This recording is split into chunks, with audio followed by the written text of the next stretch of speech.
नमस्कार।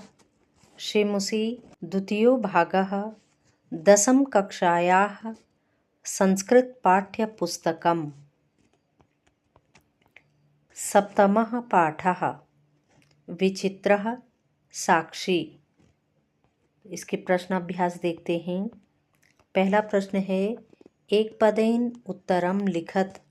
एक पद में प्रश्नों के उत्तर लिखने हैं। पहला प्रश्न है, कीदृशे प्रदेशे पदयात्रा न सुखावह, यानी कि किस प्रकार के प्रदेश में पैदल चलना क्या है, सुखकारी नहीं है। उत्तर है विजिने प्रदेशे, यानी कि एकांत प्रदेश में। ख, अतिथिः केन प्रबुद्धः, अतिथि ने किसकी ध्वनि को सुना। उत्तर है चोरस्य पाद ध्वनिना, यानी कि अतिथि चोर के पैरों की ध्वनि को सुनकर के क्या हुआ, जाग गया। गौ, कृशकायः कः आसीत्, पतली काया वाला कौन था।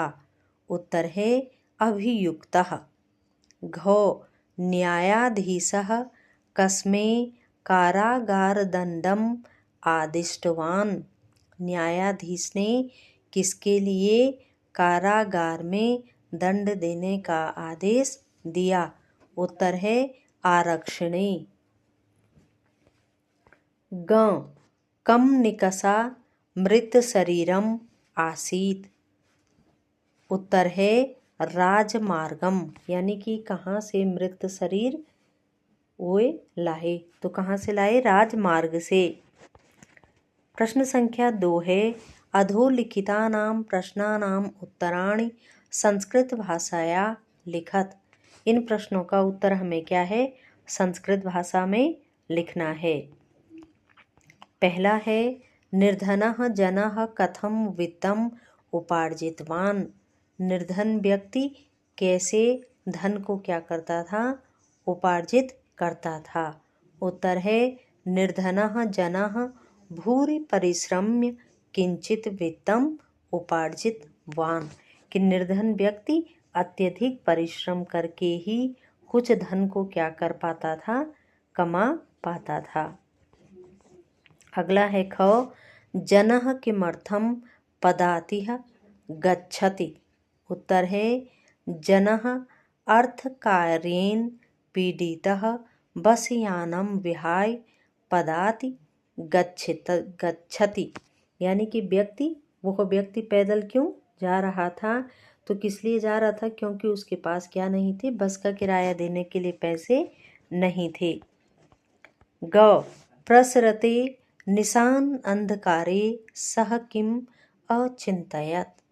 उत्तर है प्रसरते निशान अंधकारे विजने प्रदेशे पदयात्रा न स्वभावः इति सह अचिंतयत, यानी कि पैदल चलते वह सोचने लगा कि जब उसे रात हो गई कि इस एकांत प्रदेश में पैदल यात्रा करना क्या है, ठीक नहीं है।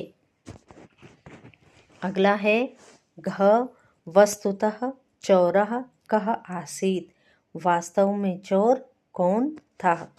उत्तर है वस्तुतः चोरः आरक्षी एव आसीत्, वह आरक्षी ही क्या था, चोर था। ग, जनस्य क्रंदनम निशम्य आरक्षी किम उक्तवान, लोगों के आवाज को सुनकर के आरक्षी क्या कहने लगा।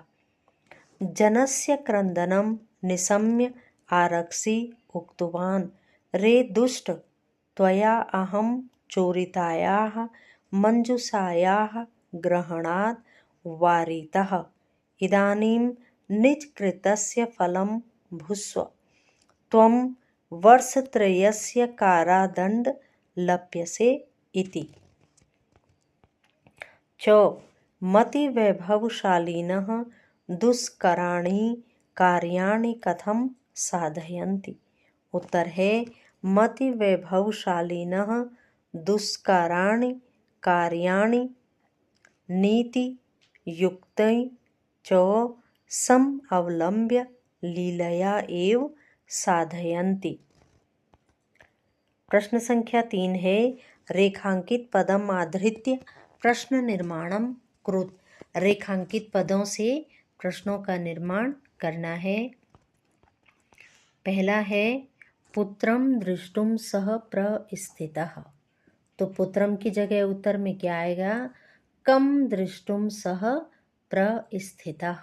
ख करुणापरो ग्रही तस्मै आश्रयं प्रायच्छत। करुण उत्तर है करुणापरो ग्रही कस्मै आश्रयं प्रायच्छत। अगला है चौरस्य पादध्वनिना अतिथिः प्रबुद्धः। उत्तर होगा कस्य पादध्वनिना अतिथिः प्रबुद्धः।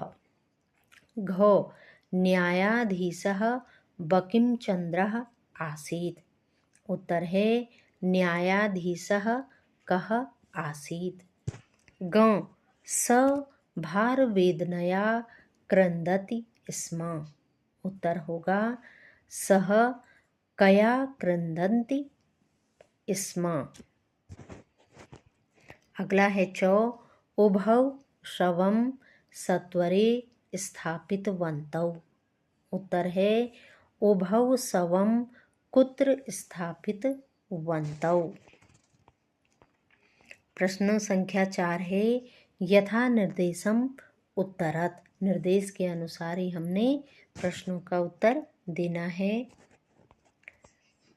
पहला है क आदेशम प्राप्य उभौ अचलताम अत्र किम कर्तृपदम। इसमें हमने क्या ढूंढना है?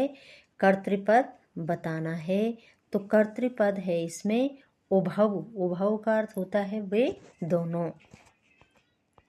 ख एतेन आरक्षिणा अध्वनि यदुक्तं तत् वर्णयामि अत्र मार्गे इत्यर्थे किम पदम प्रयुक्तम। उत्तर है अध्वनि। ग करुणापरो ग्रही तस्मै आश्रयं प्रायच्छत अत्र तस्मै इति सर्वनाम पदम कस्मै प्रयुक्तम। तो उत्तर है निर्धन जनाय। निर्धन जन के लिए क्या है?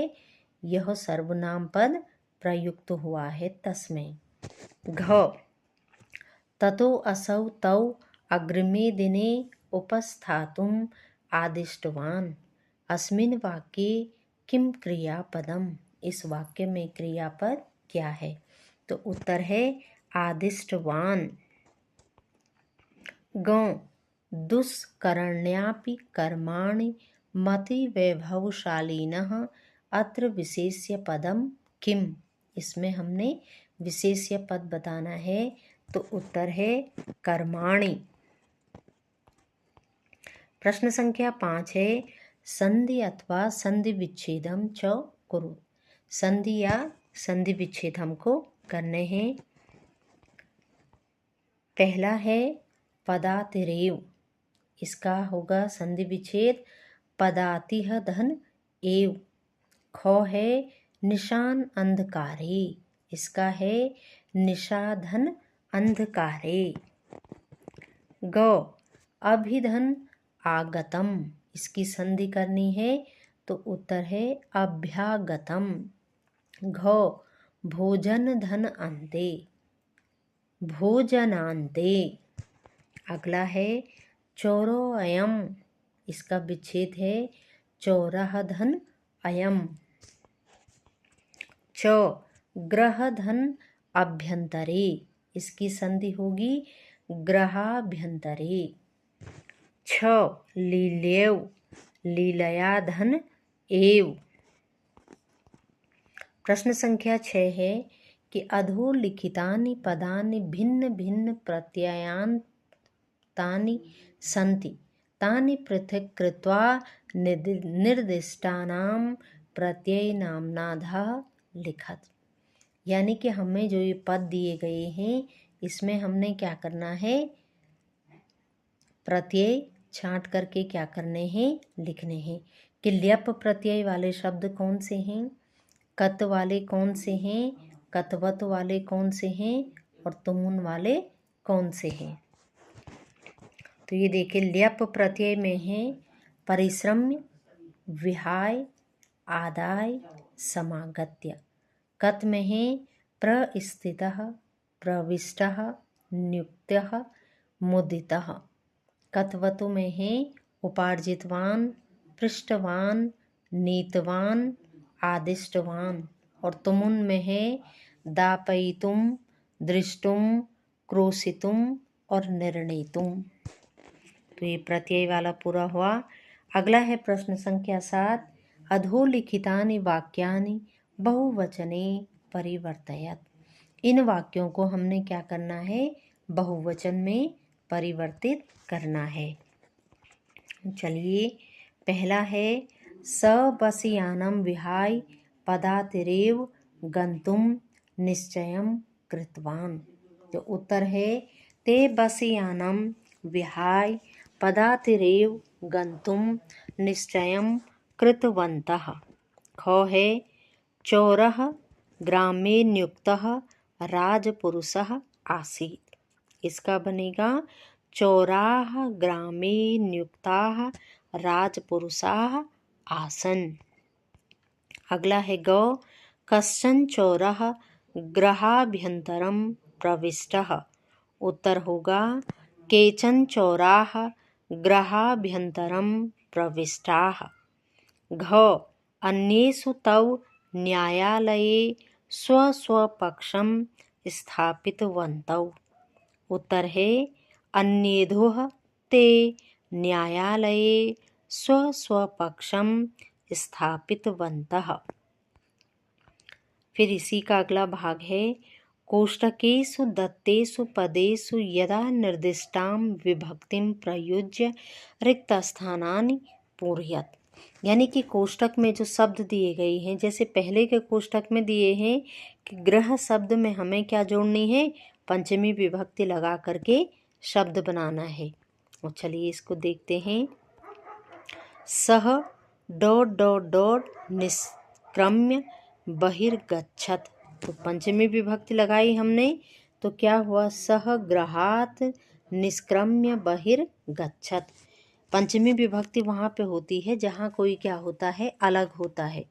तो वह घर से निकल कर के क्या हुआ, बहिर्गच्छत, बाहर गया। अगला है गृहस्थः डॉट डॉट आश्रयं प्रायच्छत। अतिथि शब्द में चतुर्थी विभक्ति लगानी है।